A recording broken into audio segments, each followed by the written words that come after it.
An Islamic vigilante group targets members of a Protestant church near Indonesia's capital, Jakarta.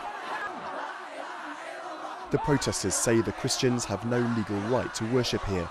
The Protestants say they have no choice because authorities keep ignoring their requests to approve a church. Rissumas was there in September, the day it turned violent.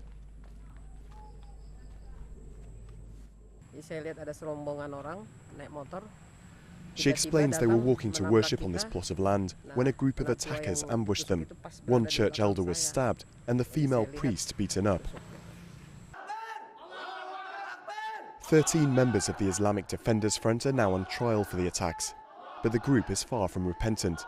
The radical Muslims say they're simply upholding the law, which states that local residents must agree before a place of worship is established. It's as if they're saying that Muslims are forbidding others from worshipping, but in the court we've proven that that's not true. They've broken the law as set by the Indonesian government. That's the point.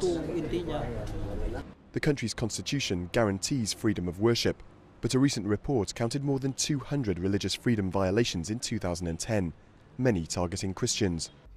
Human rights groups say religious violence is on the rise.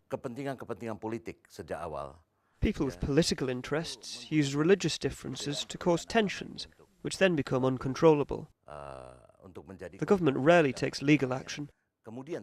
In fact, the authorities often bow to justice carried out by the masses. But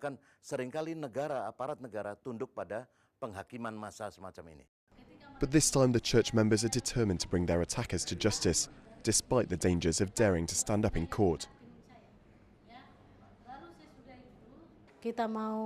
We want to look to the future, and for this to become a valuable lesson, so that churches that are being suppressed like ours will have the spirit not to go backwards, but to fight for their rights. Meanwhile, the church has been given temporary permission to worship in this disused hall in a car park.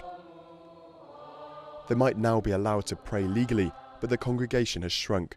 Many are simply too frightened to attend.